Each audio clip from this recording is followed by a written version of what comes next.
Hello, friend. This is Ryan Hicks of TalkToProfit.com, and today I want to talk about the power of forgiveness to give you the good life. I have come across so many people over the years who are clinging to unforgiveness, clinging to some slight or fault somebody had, something somebody did to them, and they're holding on to it for years, in many cases their entire lives. And I've heard this a number of times from people that they don't want to forgive them because then the other person wins. And this is such a fatal flaw in people's understanding of forgiveness. Forgiveness is not about the other person. They did wrong. At least you perceive they have done wrong. Sometimes people are going and holding unforgiveness and harboring this ill will towards somebody over a mistake, over a complete misunderstanding. It wasn't even that these people did anything wrong to these individuals. They just believe that there was wrong attempted to them, and it was a complete misunderstanding.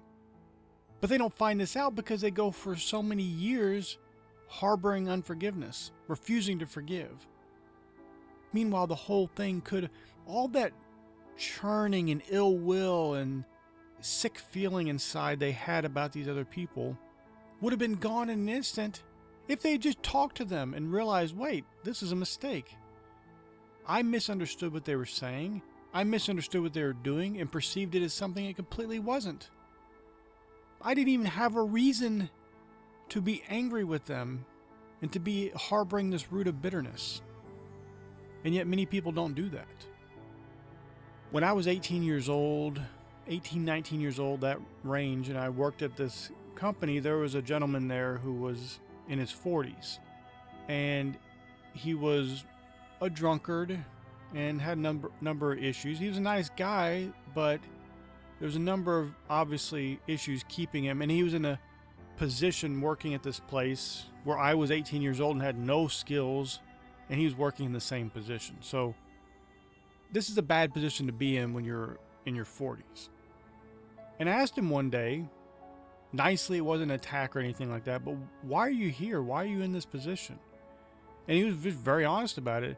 A girl he was going to get married to, and she had let him down and left him. And so he'd been going on for 20 years in unforgiveness, harboring ill will toward her, getting drunk to overcome his feelings about her, letting her ruin his life, and she'd probably forgotten about him decades before.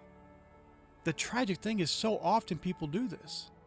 You're not hurting the other person by harboring unforgiveness, letting that root of bitterness spring up in you, and it defiles you. So many people's success in finances, relationships, every area of their life, mentally, physically, spiritually, is directly related to whether they've forgiven or not. And when you're harboring this unforgiveness and you're refusing to forgive, you're not hurting the other person. This is something that is so fundamental. If you get that, that becomes a revelation in your heart, you'll never want to hold unforgiveness again.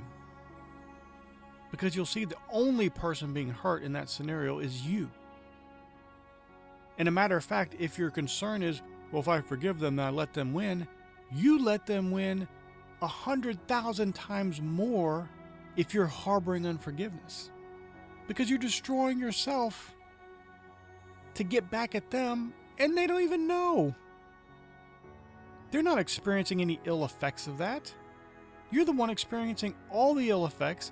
It's the equivalent of that old saying of drinking poison to punish someone else. You're not hurting them. You're only hurting yourself. And where this reflects in your business and your success is that unforgiveness will cause you to make errors. It will cause you to react emotionally to things where you should have thought rationally and made a different decision. It will cause you to hold back when you should have went 100% full forward, but you'll be afraid. You'll think about that past time where someone did some wrong to you. And you'll let it hinder you and keep you back from doing more, keep you back from being more. I've never met a person that is harboring unforgiveness who is doing well. sometimes by sheer willpower and just brute force, they will have money and some success, but they're generally overweight or sickly and just miserable in general. So the money's great. That's a good thing. You got that part taken care of, but everything else is a train wreck. You can't walk around in unforgiveness and have the good life, have the abundant life that Jesus came to give you.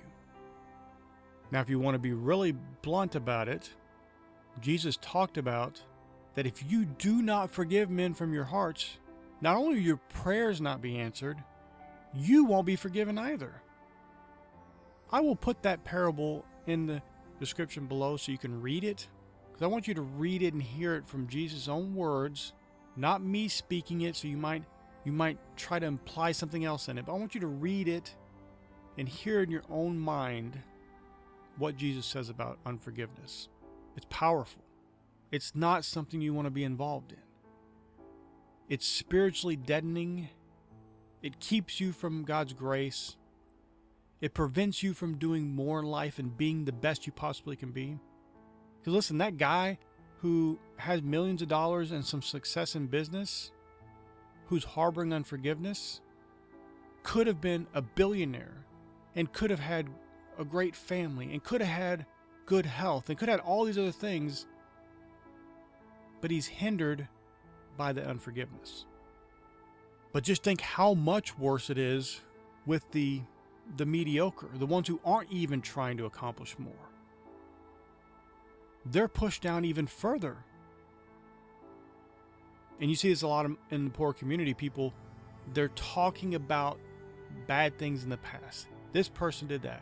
My parents were bad. My parents didn't raise me right. My dad wasn't there. My mother wasn't there. I had to be raised by my grandparents. I had to do this. I was beat up in school. And there's all this constant, provable unforgiveness. They'll say, oh, I've forgiven them, but they're bringing up these bad things every other moment, proving they haven't forgiven them. Forgiveness doesn't mean that you ignore the wrong somebody's done. It doesn't mean you just let them waltz back into your life and do the same evil things to you again. But you don't go around talking about it. You know, Proverbs 10:12 says that hatred stirreth up strifes, but love covereth all sins. Proverbs 17:9 says, he that covereth a transgression seeketh love, but he that repeateth a matter separate very friends. My friends, love doesn't keep a remembrance, a tally of these evil things done to you. It's not harboring unforgiveness. I know that can be hard to hear because that is what so many people have based their lives around. Somebody did this bad thing to me, so that's why I am the way I am now. But at what point will you rise up and say, you know what? I'm not going to be hindered by anything that happened in the past. I'm not going to wallow around the past. It doesn't mean those things weren't real and they didn't hurt me, but I'm not going to continue to allow them to hurt me. I'm not going to continue, if I was punched in the face, to punch myself in the face, to relive that same bad experience over and over for the rest of my life. I'm done with it. I'm forgiving them. I'm moving on in love and peace, and I'm not going to give it a second thought. And then if that thought comes up again about, well, this person did this, cast it out. Start thinking about those things that are lovely and true and of good report and virtuous and praiseworthy. Start thinking about those good things of the Lord. And eventually, that negative, low vibration, unforgiving thought will disappear. Don't let your life be ruined. Don't let your life be less than it could have been because you're harboring unforgiveness. Forgive and move on in grace. Be that gracious, loving person that you yourself want grace from other people and from God. Be that same gracious, loving person that you would want others to be to you if you had done wrong. And move on and become that great success you were intended to be. My friend, I pray this is a blessing for you. May God bless you richly.